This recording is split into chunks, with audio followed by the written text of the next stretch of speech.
Woo. Okay, y'all. I have to make this video pretty. Oh Lord, I have to make this video pretty fast because I got somewhere to be. But if you came here, that means you read by the title. The girl got arrested, and it ain't no joke. It ain't no clickbait. It really happened.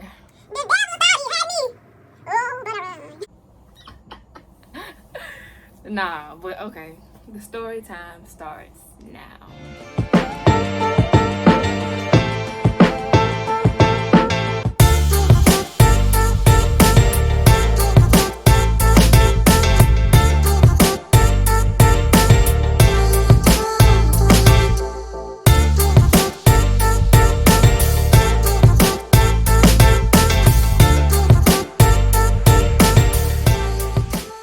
So it's 4 o'clock in the morning and I'm asleep.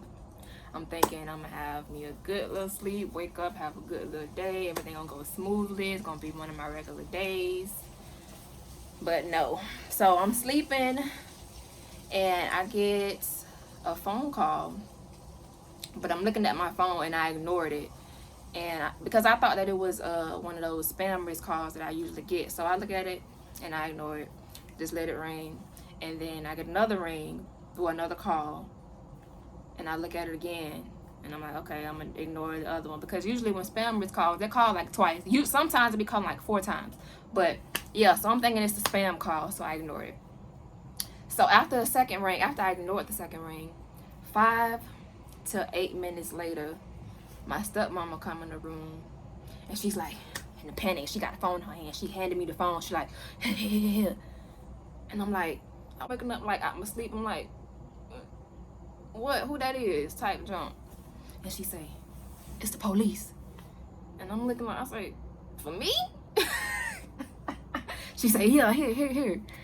So I'm looking at the phone. I'm like, okay, like let's say, let me find something that can be the phone, cause you know I'm gonna just use my hand. So let's say like, you know how when you sleeping and you kind of like in a daze, I'm looking like, what? The police for me? So I answer the phone, and then he says, is this Kanani? I said, this is she. And he says, I'm calling you about a hit and run that you were involved in. I say, a hit and run? It's not funny. This is a serious matter. This is real serious. So I say, a hit and run? He says, yes. And he say, we got you on video hitting the car. I said, me? You got me on video? He says, yes. And I say, okay. And then he says, I tried to go to your old address. I thought you still lived there, but nobody came to the door. I said, yeah, I don't live there anymore. So he says, where do you live now? I give him the address, and he says, yeah, I'd like to come and talk about it with you. I said, when? Because it's 4 o'clock in the morning and I want to go back to sleep. So I say, when? He said, like right now, if you're able to. I said,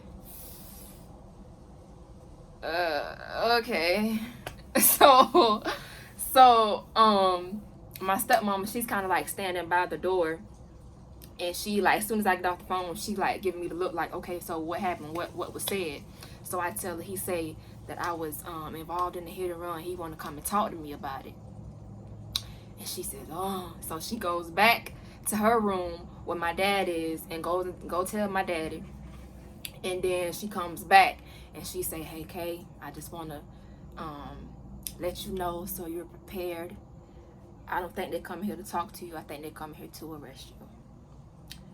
And by this point, I'm sitting like on the edge of my bed. I done got up. I'm on the edge of my bed and I'm like, what? She said, yeah, I think they're coming to arrest you. I say, for a hit and run? Because I didn't know that they could arrest you for a hit and run, to be honest. I just thought like maybe, they'll give you like some sort of ticket or some type of jump. But she said, yeah.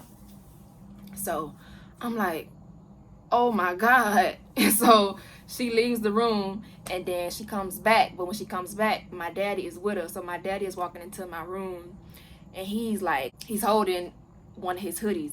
I really want to show y'all like how he was. Okay, hold on. Nah, never mind. Okay, so he's coming in my room with his hoodie in his hand, and he's like reaching, like giving me his hoodie as he's like beginning to talk.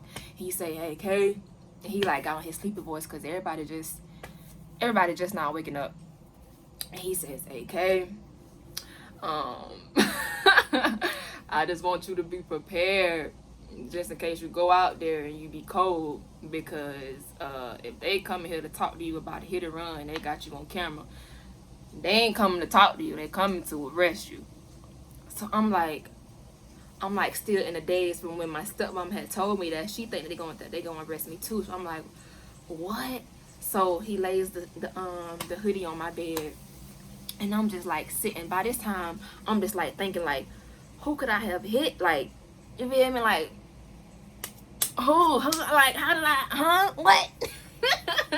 I'm like, I'm going to jail. They finna arrest me, boy. They finna put me in handcuffs. Lord have mercy, Jesus, free me type junk. I was so scared by this point. So we're waiting for the police to come. He finally comes in the house. So I'm kind of like shaking, like I'm nervous, like I don't even know what to do type junk. So he say, first thing he says was, "Do you know why I'm here?" I said, "You said somebody hit and run or something like that." I say, he said, "Do you recall anything like that?" I say, "No." So he say, he started asking me a bunch of questions like, "Were you here at this time? Did you go there?" or stuff like that. I'm like, I don't know, probably, maybe, there's a possibility, because I was doing it. Because if you watch my other videos, then you know that I like Instacart and do Uber Eats and stuff like that, and it was during the time that I was Instacarting. So I'm like, yeah, there's a possibility I could have dropped the order there or something, you know, at that time. So he says, okay. So he gets out his phone, and he's showing me a picture of me at the 7-Eleven. He says, "Is this you?" I said, "Yo, that's me." And then he pulled out another picture. He says, "Is this you?" I said, "Yo, that's me too." That's not okay. Stop laughing. It's not funny. So I said, "Yeah, that's me too." So then he pulls out the video of me backing out of a driveway. So as I back out, my car said boom and hit another person's car. And I'm like,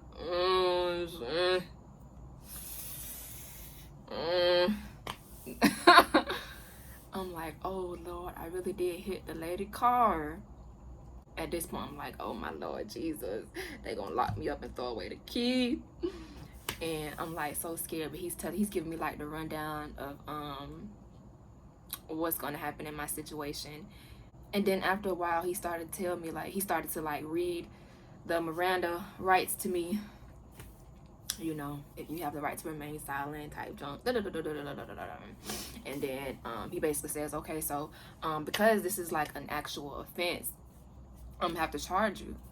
But it really is just gonna go down as like a minor misdemeanor. You know, you'll go to jail, you'll be out in like the next few hours, you know what I'm saying? So I'm like, okay. So he was like, okay, would you like to turn yourself in, or would you like for me to like take you like right now type joint? And I'm like, okay, yeah, I just turned myself in by a certain amount of time that day. So by that time, yeah, it was official. There was a warrant out for my arrest. I'm waiting. So while I wait to go to the, you know, to turn myself in, I'm like calling my sister, and I'm like, girl, guess what? There's a warrant out for my arrest. And my sister's like, what? You lying? I said, yeah, girl. They came here to arrest me for a hit and run. She like, what? Type jump. So yeah, I told my sister, you feel me? I couldn't even go back to sleep. Like, I wanted to try to like take a little nap before I went, but I couldn't even go to sleep. Actually, I think eventually that I did end up taking a little nap. But yeah, anywho, so it's about that time where I gotta go to the thing to turn myself in. So I'm going there, and another officer explains to me what the last officer told me, basically like, okay, this is what's gonna happen. They give me the rundown. This how long you gonna stay in here. This how long it's gonna take for you to see a judge type junk. And then she tells me, okay, when we leave, I'm gonna put you in handcuffs. So she put the handcuffs on me, and she put me in the back of the police car, which is my first time seeing the inside of, you know, the back of a police car. So yeah, my first time seeing it was me being in it. That's terrible. But I'm in the back of the police car. They take me to the actual jail or the holding center or whatever. Jail, whatever you want to call it. Look at the cat. So I don't know if I should tell y'all like my whole experience in jail. First of all, they lied to me because they told me that I was gonna be out by like 5 or something, but it ended up being, I didn't get out until like 10 or 11 that night. So I spent 12 hours in the dang on jail. You feel me? Free me.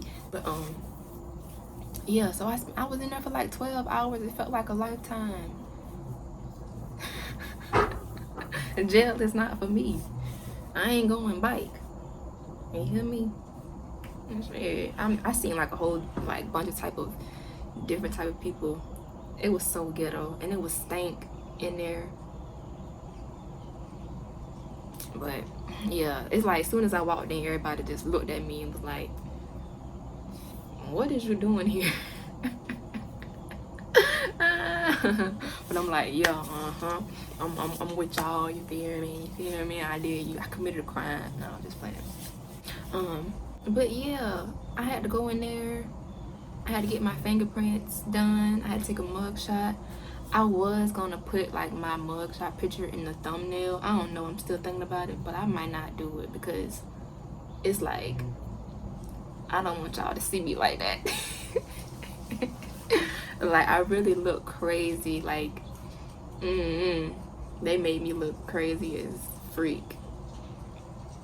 But yeah, yeah, y'all, this video wasn't gonna be too long, man. I just want to give y'all a quick little story time what happened in my dang on life, because you know I said I was gonna come on this YouTube and be transparent about what be happening with me. So yeah, your girl was in the pen. Your girl did some time. So yeah, I was in there for a day. And that's the end of the story time. So yeah, I got to go. The video cut off on me, but before I leave, I gotta do my intro. So yeah, y'all know what I always say, man. Be kind, be gracious, be kind to yourself, and be peace.